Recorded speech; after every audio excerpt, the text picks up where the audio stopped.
I actually might be in here. Shetman asked, say they do send out Fred for KD, which they're probably not going to do. They're not Who doing is the PG that would fill in it for his role because the free agent market isn't looking great for PGs? And I threw this question in because I think we should talk a bit about Fred, his role, and probably why he's not going to get moved this summer. Yeah, I'll say this again. Fred VanVleet, the guy who's it goes without saying, we cannot say he's a stabilizer, sets everybody up. He's the one feeding out P the Rock. And as soon as he goes down after an extended period with him being out there, the team can look lost, which is not ideal. And Will tweeted out today. I think, Will, you correct me if I'm wrong. You said you'd be okay with moving off from Fred, but there has to be a plan. And you also mentioned Amin, and as much as we love them, Amin and Reed are not ready to take over the reins just yet at point guard. And I do agree with that. But yeah, Fred is very important to this team. Kelly spoke about it in the first episode. Again, he could be inefficient at times. For the most part, he's very inefficient last year. But he is very important for this team offensively, getting them all set. And he's the coach on the court, as everyone always says. So they're not ready to move on from him just yet because the team is lost without him. I'd like to see them mature to the point where they don't need him anymore. But that's my take. I don't know what the options are, and that's why that was a good question by our guy. That's a great question. So, I'll put it. There's two ways to look at this. So, if you view a man as a play initiator, as opposed to a wing, like from the guard position, as opposed to a wing creator, then you slot a man at point guard. If you see Reed as the guy that you want to commit a bunch of time and resources to, then you probably give Reed a shot at point guard and see, how that looks like, in an 82 game setting.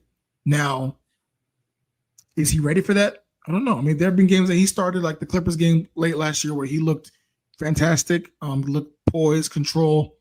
The three-point shooting was there. The playmaking was there. The overall efficiency was there. Can you extrapolate that over an entire year?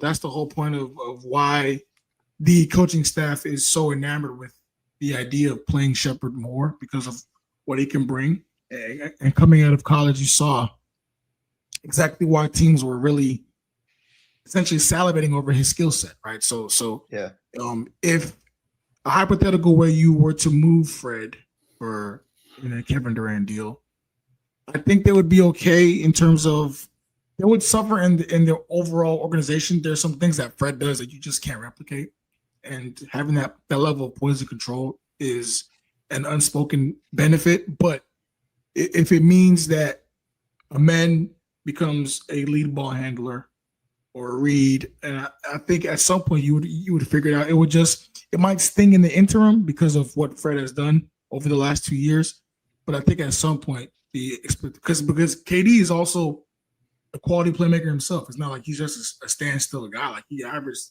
4.5, 4 or 5 assists a game for his career. Like this is a guy that can also create plays for others if it comes down to it.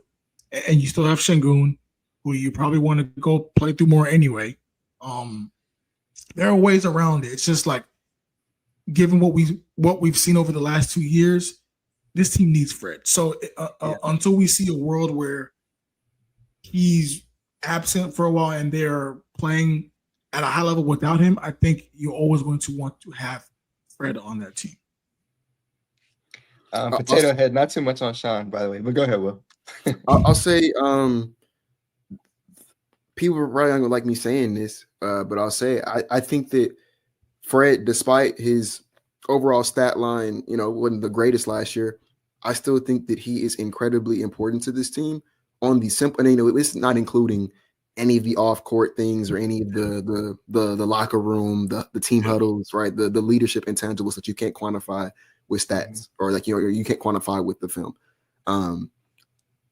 We don't have one person on this team not named Fred VanVleet that can consistently deal with ball pressure. There's not one guy not named Fred.